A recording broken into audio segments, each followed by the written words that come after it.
Hey kids, welcome to Grateful Gwen's Goodreads. I am your host, Nani Nora Gwen, and today's book is Kingdom Parables, Favorite Bible Parables for Children, written by Christopher A. Lane with illustrations by Sharon, Dahl. And today's parable is King Leonard's Celebration, the Great Banquet, found in Luke chapter 14, verses 15 through 24. There once was a lion king who ruled over all the beasts of the jungle. His name was Leonard, and he lived in a majestic castle high atop a mountain in the center of a jungle. He seldom came down from his beautiful palace, but kept watch over his subjects by gazing through his royal telescope. One fine summer day, as King Leonard sat upon his throne, he had an idea. "Horatio," the king bellowed, nearly losing his crown. A few moments later, a tall, thin bird scurried up to the throne. "You called, sire?" the bird asked. "Yes, Horatio," King Leonard began. "I have had a wonderful idea. I would like to give my subjects an extra special celebration. There shall be fine foods, games, balloons, cakes, music, noisemakers, puzzles, and ice cream. Yes, prepare gallons and gallons of ice cream." "But, sire," Horatio said, "where will you hold this celebration?" "I will invite all of the animals here to my palace," the king smiled. "Here, sire?" the bird frowned. "But they have never—" "I know," the king nodded. "They have never been here before. Well, it is high time that they came. We will hold the party tomorrow. Begin the preparations immediately." So a royal decree was issued, and the king's fleet-footed messengers ran to and fro, passing out invitations to all the jungle animals. One messenger went to Henry Hyena's home. "What do you want?" Henry asked when he answered the door. "Mr. Hyena," the messenger explained, "King Leonard has requested your presence at a royal celebration which will—" "King?" Henry chuckled. "King? King scheming? King Schming.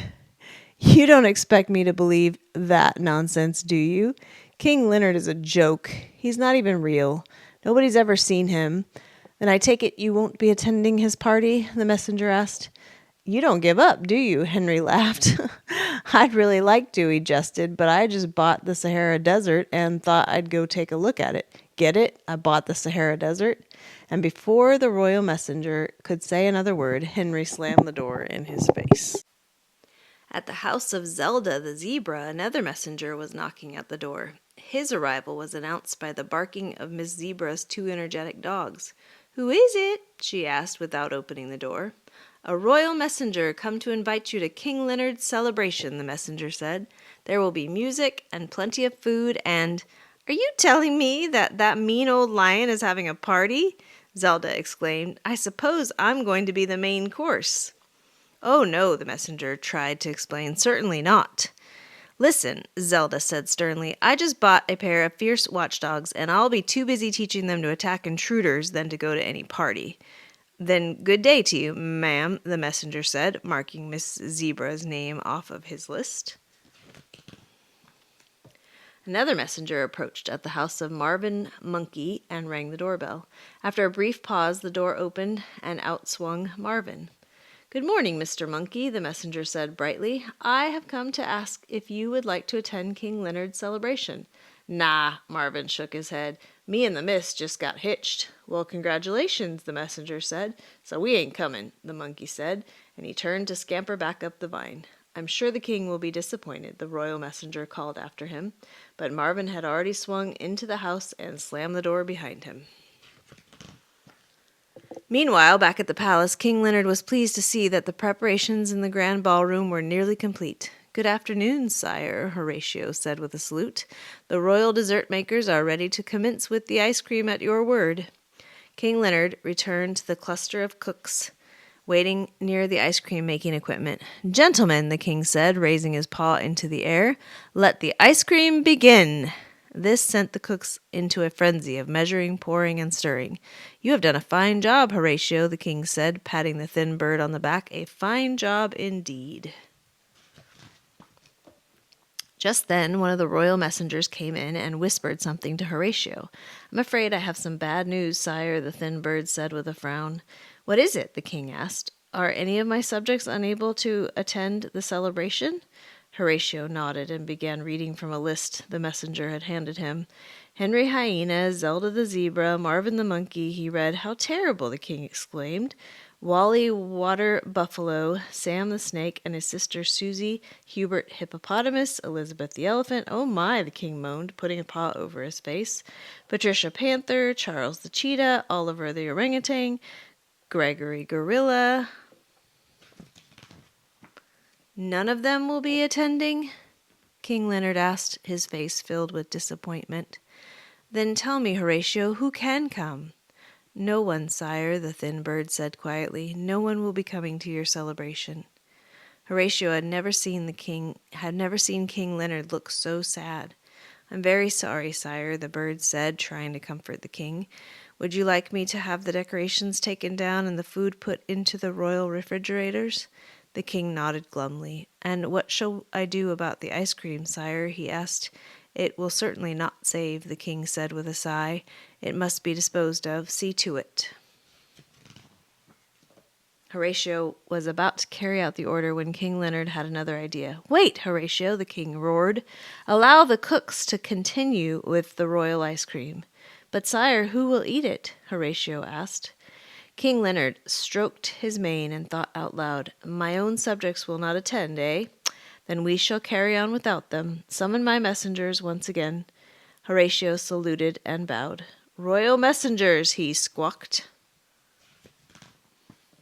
The king's fleet-footed messengers were sent out again to deliver invitations for the royal celebration, but this time, by the king's order, they journeyed beyond the jungle to the great towns of the forest and even as far as the cities by the sea.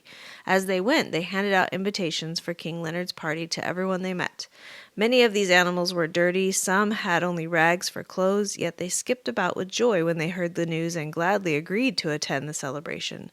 Then they happily followed the messengers to the king's palace, where they were given baths and beautiful clothes to wear. "Sire," Horatio addressed the king, "the messengers have carried out your request." King Leonard raised his furry eyebrows. "And they have returned with party-goers?" Horatio nodded proudly. The king clapped his paws together. "But, sire," the bird said, "there are still a few empty seats at the banquet table, and the ice cream is almost ready." "Call for the royal messengers again," the king said. "Send them to the country, and tell them to be quick." Horatio disappeared in a flurry of feathers and sent the messengers one last time. They went to the country, just as the king had commanded, inviting all the animals they could find. When every seat at the banquet table had been filled, King Leonard entered the royal ballroom. He was delighted with what he saw. There, in the midst of the festive decorations, was a host of smiling faces, eagerly awaiting the start of the celebration. Upon seeing the king, the guests gasped with surprise and wonder. Then they stood and bowed before him. "Greetings, my new friends," King Leonard called out in a regal voice. "Greetings, your highness," they responded politely. Stepping to his seat, King Leonard lifted his punch-filled goblet high into the air. "I welcome you all to my palace. Let the celebration begin." To the animals' surprise, balloons suddenly dropped from the high ceiling and bright fireworks exploded. It was all quite delightful, and the crowd joined in, shouting and blowing noisemakers and tooters. Above the roar of the crowd, King Leonard addressed the royal band. "Let there be music!" The music and games began, and the ballroom was filled with happy sounds. Then Horatio spoke a word in the king's ear. The lion smiled and jumped up from his seat. "My dear guest," he said with a cub-like grin, "the royal ice cream is now ready to be served," and the crowd cheered. So it was that King Leonard's celebration began. And what a celebration it was. The king talked with his new friends, walked with them, shared in their games, and even let them look through his royal telescope. The animals had a splendid time as well. In fact, they so enjoyed the company of the king that they did not want to return to their homes. In the end, King Leonard invited them all to stay and live with him in his palace. So the party was extended. Day after day, the king and his new friends played, sang, and ate ice cream. And day after day, King Leonard's celebration continued.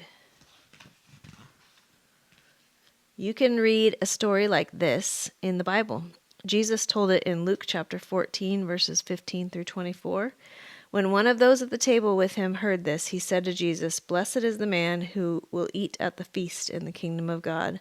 Jesus replied, "A certain man was preparing a great banquet and invited many guests. At the time of the banquet, he sent his servant to tell those who had been invited, 'Come, for everything is now ready.' But they all alike began to make excuses. The first said, 'I have just bought a field and I must go see it. Please excuse me.'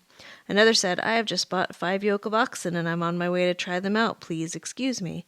Still another said, 'I just got married, so I can't come.' The servant came back and reported this to the master. Then the owner of the house became angry and ordered his servant, 'Go out into the streets and alleys of the town and bring in the poor, the crippled, the blind, and the lame.' 'Sir,' the servant said, 'what you ordered has been done, but there is still room.' Then the master told his servant, 'Go out to the roads and country lanes and make them come in, so that my house will be full. I tell you, not one of those men who were invited will get a taste of my banquet.'" Next up will be Cornelius T. Mouse and Sons, the story of the prodigal son found in Luke 15, 11 through 32. We will save that one for the next time. Until next time, take care. Sweet dreams. Happy reading and sweet dreams.